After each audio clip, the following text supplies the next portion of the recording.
dar início ao grande expediente aqui da Câmara dos Deputados.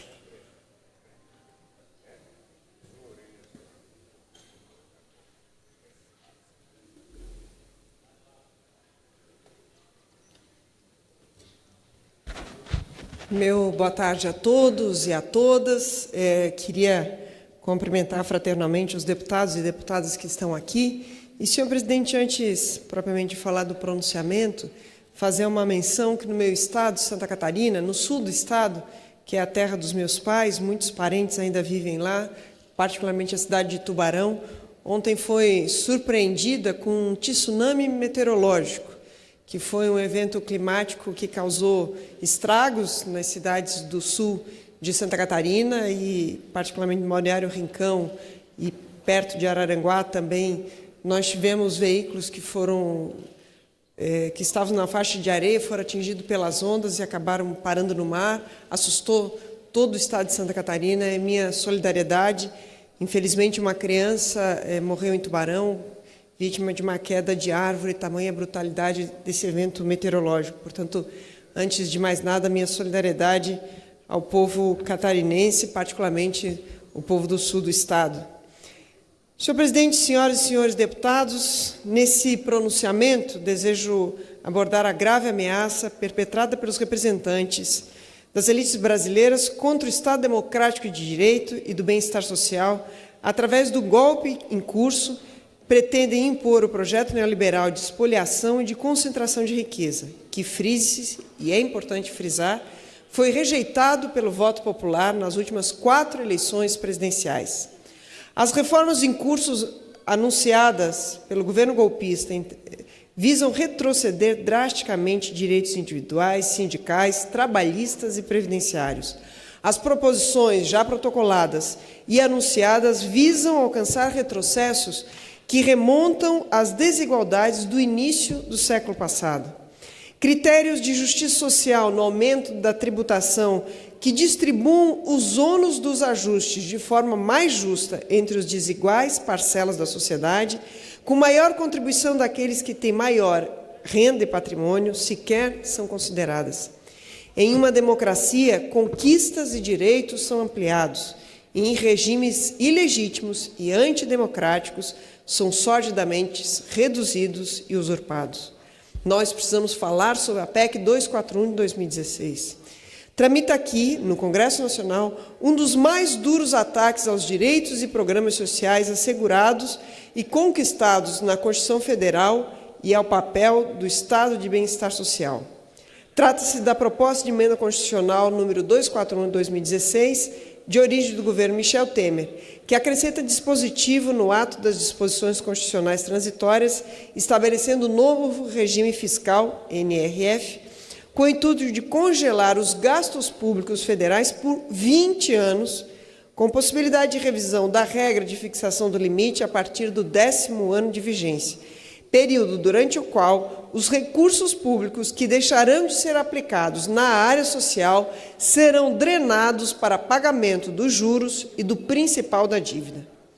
Pela proposta, o aumento das despesas da União, abrangidos os poderes legislativo, judiciário e poder executivo, não poderá ser maior que a inflação do ano anterior. O novo regime fiscal, se aprovado, entrará em vigor no próximo ano. A medida vale também para o Ministério Público, para a Defensoria Pública e para o Tribunal de Contas da União. Aprovado o novo sistema pelo Congresso, a partir de 2017, as despesas ficarão congeladas e acompanharão o valor pago neste ano, corrigido pela inflação, e assim sucessivamente, ano a ano. Em suma, os investimentos sociais serão congelados em termos reais, passando a ser corrigidos apenas e tão somente pela inflação. O novo regime fiscal, tramitado de forma célere, irá reverter uma trajetória histórica de crescimento real do gasto público, o que implicará numa ruptura dos acordos políticos e sociais já assumidos quanto à abrangência, aos princípios, à cobertura e à qualidade das políticas sociais, sem que a sociedade possa ter real ciência dos seus impactos e delas opinar. Simulações alertam que em 10 anos, apenas em 10 anos, considerando o período de 2006 a 2015, Se tal regra fosse aplicada, teríamos hoje um orçamento 70% menor na área da educação e 36% menor na saúde. E o valor atual dos benefícios da Previdência Social seria 40% menor. Em que pese não esteja explícito em sua justificativa, a proposta deixa muito claro de que parte do princípio de que o ajuste das finanças públicas deve se dar sempre pelo corte de despesas, em especial pela precarização dos serviços públicos e redução dos benefícios e direitos sociais, mesmo que atinja os mais vulneráveis. Essa visão econômica que não deu certo em país nenhum, que retrocede aos anos 80 e 90, em que a nossa economia foi subserviente aos interesses e à ideologia neoliberal e do Acordo de Washington, que privilegiou os interesses do mercado financeiro internacional em detrimento do papel do Estado e direitos e programas sociais, foi duramente criticada até mesmo por um dos seus fomentadores e defensores ideológicos, o Fundo Monetário Internacional, o FMI, através do documento intitulado Neoliberalismo, méritos exagerados, ? Já no seu início sentenciou: em vez de gerarem crescimento, algumas políticas neoliberais têm aumentado a desigualdade e colocado em risco uma expansão duradoura. Relembro que eu estou falando de um documento do Fundo Monetário Internacional, o FMI. E mais adiante a conclusão de que, no lugar de promover o crescimento de políticas de austeridade impulsionadas a partir das ideias neoliberais, acabaram somente reduzindo as regulamentações para limitar o movimento de capitais, o que, de fato, fez com que aumentasse a desigualdade. Essa desigualdade, aspas, poderia ser, por si só, debilitar o crescimento. Portanto, segundo esse informe do FMI, os responsáveis políticos deveriam estar muito mais abertos à redistribuição da riqueza do que de fato estão. A manutenção deste teto ao longo de 2 décadas irá resultar em um corte brutal das despesas com benefícios sociais e transferência de renda aos setores mais pobres da população, como aquelas direcionadas a investimento do Estado em infraestrutura, saneamento, transporte urbano, habitação, entre outros. Segundo a docente da USP, Úrsula Dias Pérez, e o doutor em Administração Pública e Governo pela Fundação Getúlio Vargas, Fábio Pereira dos Santos, se estimarmos um crescimento médio de 2,37% ao ano do PIB, ao longo desse período de 20 anos, é possível identificar a redução global da despesa primária da União, que sairiam dos atuais 20% do PIB para 16% em 10 anos e para 12,5% do PIB em 2036. Praticamente o Estado seria reduzido à sua metade. Segundo os mesmos autores, a Previdência representa hoje cerca de 45% das despesas primárias da União, percentual que deve também continuar crescendo.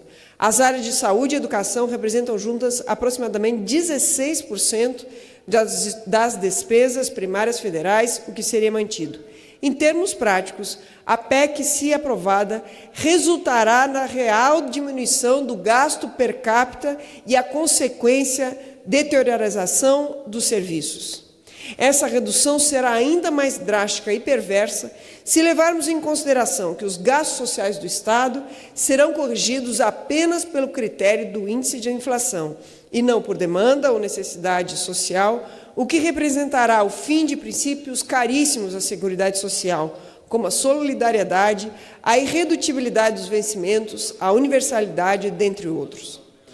A demanda da Previdência Social cresce e tende a continuar crescendo acima do índice da inflação, em razão da entrada de novos beneficiários e a diminuição das receitas, decorrente das desonerações e da queda do emprego formal. Com um gasto engessado, não se poderá ter novas demandas assistidas, exceto se cortar direitos dos atuais beneficiários que já apresentam capacidade contributiva exaurida.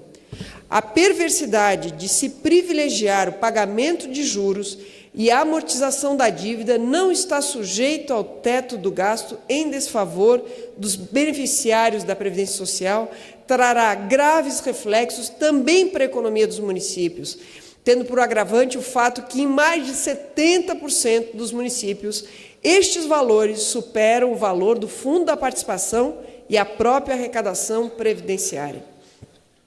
Com os gastos limitados nos termos propostos e a necessidade crescente de inclusão de novos beneficiários, o horizonte que se anuncia é de mais e duríssimos ataques à Previdência Social.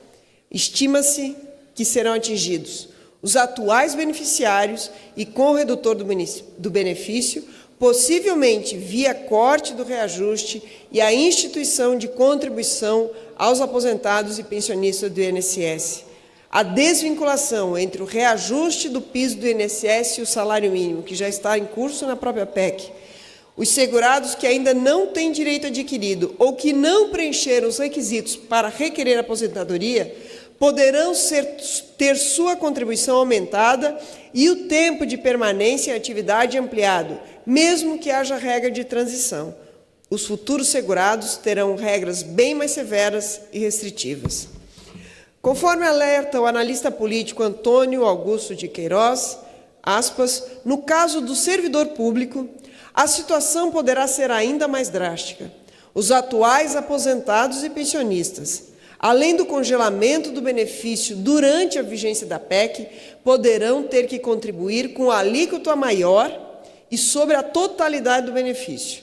Os que ingressaram no serviço público antes de 2003, que pela atual regra de transição ainda poderiam ter paridade e integralidade na aposentadoria, perderão esse direito, além de também terem que contribuir com a alíquota maior e permanecer mais tempo em atividade, mesmo que haja nova regra de transição em relação ao tempo que falta para a aposentadoria.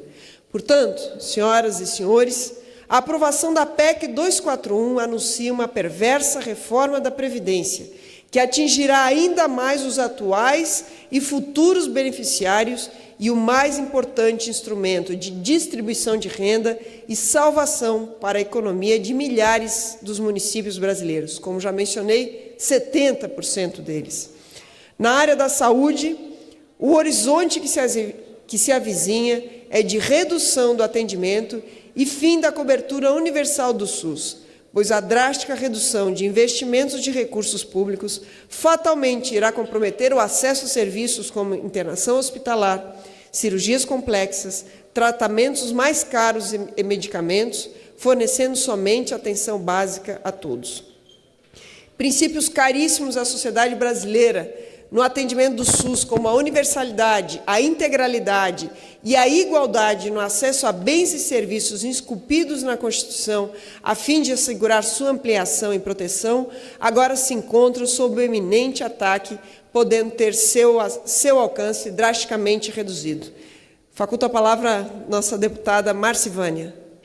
Obrigada, deputada Ângela. Eu queria parabenizá-la pelo belíssimo pronunciamento. A luta ainda no segundo turno contra a PEC 241 deve ser uma luta de todos os deputados que têm compromisso